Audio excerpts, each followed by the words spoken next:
அனைவருக்கும் வணக்கம். என் பெயர் முனைவர் சுஜா. பாத்திமா கல்லூரியினுடைய தமிழ் துறையிலே உதவி பேராசிரியராக பணியாற்றி கொண்டிருக்கின்றேன். இன்று நான் எடுக்கப் போகின்ற தலைப்பு அயலக தமிழ் இலக்கியம். இந்த அயலக தமிழ் இலக்கியம் என்பது தமிழ்நாடு அரசினுடைய கல்வி திட்டத்தின் கீழ் முதுகலை முதலாம் ஆண்டு மாணவியருக்கு பாடப்பகுதியாக அமைக்கப்பட்டுள்ளது. பொதுவாகவே தமிழ் இலக்கியம் என்று சொல்லுகின்ற பொழுது தமிழ்நாட்டில் வாழ்கின்ற எழுத்தாளர்கள் எழுதுகின்ற இலக்கியங்களைத்தான் பெரும்பாலும் தமிழ் இலக்கியங்கள் என்று ஏற்றுக்கொள்ளுகின்றோம். ஆனால் இங்கிருந்து பொருளாதாரம் காரணமாகவோ, சுற்றுச்சூழல் காரணமாகவோ, போர் காரணமாகவோ புலம்பெயர்ந்து சென்ற தமிழர்கள் ஏராளமானோர் இருக்கின்றனர். அப்படி புலம்பெயர்ந்து சென்ற தமிழர்கள் அவர்கள் வாழ்கின்ற இடங்களில் இருந்து கொண்டு தமிழ் இலக்கியங்களை படைத்துள்ளனர். அப்படி படைக்கப்பட்ட தமிழ் இலக்கியங்கள் சிறுகதையோ, கவிதையோ, புனைகதையோ, கட்டுரைகளோ அவை எந்த நோக்கில் அமைகின்றன என்பதை பற்றி எடுத்துரைக்கும் பாடப்பகுதிதான் இந்த அயலக தமிழ் இலக்கியம் என்பது. புலம்பெயர்ந்தோர் என்ற வார்த்தையை சொல்லுகின்ற பொழுது சங்க காலகட்டங்களிலேயே இந்த புலம்பெயர் மாக்கள் என்ற வார்த்தை பயன்படுத்தப்பட்டுள்ளது. மனிதன் ஓரிடத்திலிருந்து இன்னொரு இடத்திற்கு புலம்பெயர்ந்து செல்லுதல், அதாவது நிலம் பெயர்ந்து செல்வதைத்தான் வரலாற்றுக்கு முந்தைய காலங்கட்டம் நம்ம நிகழ்ந்து வருகின்றது. வரலாற்று காலத்திலே போர், வணிகம், இயற்கை மாறுதல்கள், இயற்கை பேரிடர் காரணமாக மக்கள் ஓரிடத்திலிருந்து இன்னொரு இடத்திற்கு புலம்பெயர்ந்து சென்றனர். அவ்வாறு புலம்பெயர்ந்து செல்லும் மக்களைத்தான் புலம்பெயர் மாக்கள் என்று சங்க இலக்கியம் அடையாளப்படுத்தியுள்ளது. பட்டினப்பாலையிலே இரு வரிகளில் புலம்பெயர் மாக்கள் கலந்தினிதுரையும் முட்டா சிறப்பின் பட்டினம் பெறினும் என்ற வார்த்தை இடம்பெற்றுள்ளது. கிரேக்கம், ரோம், அரேபியா உள்ளிட்ட பல நாடுகளிலிருந்து வணிகம் காரணமாக புகார் நகரில் வந்து தங்கி பல மொழிகளை பேசும் மக்களை குறிக்க இந்த சொற்றொடர் கையாளப்பட்டுள்ளது. இதே போன்று தமிழ் நிலப்பரப்புக்குள் ஓரிடத்திலிருந்து இன்னொரு இடத்திற்கு நிலம் பெயர்ந்து சென்றவர்களை குறிக்கவும் இந்த சொற்றொடர் சங்க இலக்கியத்திலே பயின்று வந்துள்ளது. புலம்பெயர் புலம்பொடு கலங்கி என்று நெடுநல் வாடையிலும், புலம்பெயர் புதுவீர் என்று மலைபடுகடாம் என்ற இலக்கியத்திலும் பயன்படுத்தப்பட்டுள்ளது. தேசங்கள் உருவானதற்கு பிந்தைய நவீன காலத்தில் ஒரு நாட்டிற்குள் இத்தகைய இடம்பெயர்வுகள் நடக்கின்றன.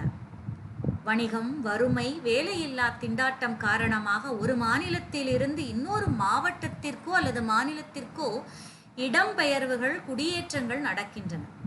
ஆயினும் இவற்றை நாம் இடம்பெயர்வுகள் என்றுதான் சொல்ல இயலுமே தவிர புலம்பெயர்வு என்று சொல்ல இயலாது. இந்த புலம்பெயர்ந்தோர் என்ற வார்த்தை எங்கிருந்து கண்டுபிடிக்கப்பட்டது?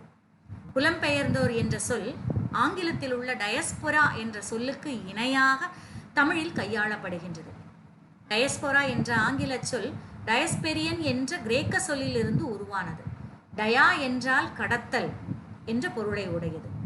ஸ்போரா என்பது தூவுவல் அல்லது சிதறடித்தல் என்ற பொருளாக கொண்டுள்ளது.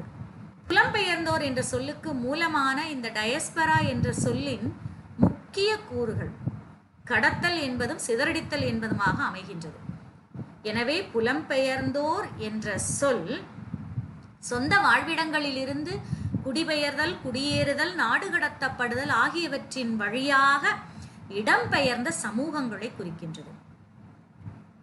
தன் விருப்பத்தின் காரணமாகவும் வணிகம், போர், இனப்படுகொலை போன்றவற்றின் காரணமாகவும் இந்த புலம்பெயர்வுகள் நிகழ்ந்துள்ளன.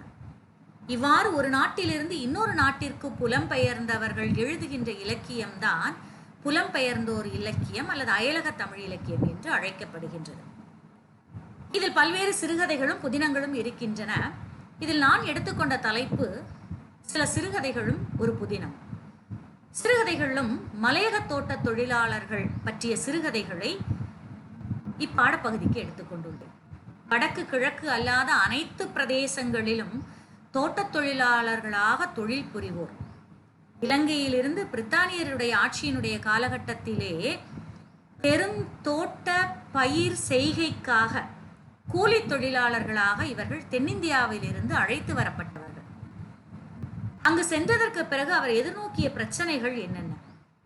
போதிய ஊதியம் இல்லை, அடிப்படை வசதிகள் கிடையாது, ஆரம்ப காலத்தில் தமிழர்கள் கூலி தொழிலாளர்களாக கூடி வாழ்ந்தார்கள். அதன் பிறகு அந்த தோட்டங்கள் பிரிக்கப்பட்டு சிங்கள கிராமங்களாக மாற்றப்படுகின்றன. அங்கே தமிழர்கள் அடிமைகளாக மாற்றப்பட்டு தனித்தனியாக பிரிந்து சென்றனர். எனவே அவர்கள் தமிழ் வழி கல்வியை கற்காமல் சிங்கள கல்வியை பயிற்றுவிக்க ஆரம்பிக்கின்றனர். தமிழர் என்ற அடையாளமே அவர்களுக்கு பல இன்னல்களை ஏற்படுத்தின. அங்கு பிறக்கும் குழந்தைகளுக்கு கூட சிங்கள பெயர்களை சூட்ட ஆரம்பித்தனர். ஊதிய குறைவு, பணிச்சுமை, சரியான ஊதியம் இல்லாமல் இருந்த அந்த காலகட்டத்தில் மிகப்பெரிய ஒரு பேரிடி ஏற்பட்டது. பொருளாதார நெருக்கடி. தொழிலாளர்களுக்கு மிக குறைவான கூலி, அதீதமான விலைவாசி என்ற இரு துருவங்களுக்கு இடையில் போராடி வருகிறார்கள். இவ்வாறாக அந்த தோட்ட தொழிலாளர்களுக்கு எழும் பிரச்சனைகளை குறித்து பலர் பல்வேறு சிறுகதைகளை எழுதியுள்ளனர். ஈழத்து சிறுகதை உலகின் முன்னோடியாக விளங்கும் சி வைத்தியலிங்கம் என்பவர் 1930களிலேயே கழனி கங்கை கரையில் பார்வதி என்ற கதைகளை மிக உருக்கத்தோடு எழுதியுள்ளார்.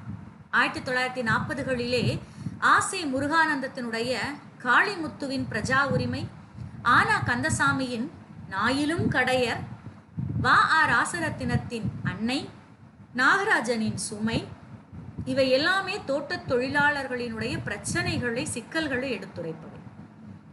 இக்கதைகளில் உள்ள கதை கருவின்படி தொழிலாளர்களுடைய வேலை நேரம் காலை 5:30 முதல் 6:30 வந்திருக்க வேண்டும்.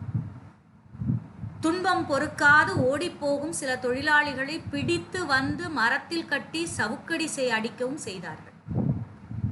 1961-62களிலே ராஜபாரதி, யோகநாதன் போன்றோர் எழுதிய கல்லுமலை தோட்டத்திலே என்பது கவிதை தொகுப்பு. ஒரு 27 கவிதைகள் அடங்கிய தொகுப்பு. இதிலும் தோட்ட தொழிலாளர்களுடைய பிரச்சனைகளை பற்றி மிக சிறப்பாக எடுத்துரைக்கின்றன. இது போன்ற பல்வேறு சிறுகதைகள் அயலக தமிழ் இலக்கியங்களிலே மக்களுடைய சிக்கல்களை எடுத்துரைத்தன. அடுத்ததாக கூறப்போகும் ஒரு புதினம் சயாம் மரண ரயில் என்ற ஒரு புதினம். இந்த சயாம் மரண ரயில் ஜப்பானியர்கள் இந்தியாவிற்குள் நுழைவதற்காக அமைக்கப்பட்ட ரயில் பாதை திட்டத்தை பற்றி எடுத்துரைக்கும் ஒரு உண்மை நிகழ்வு.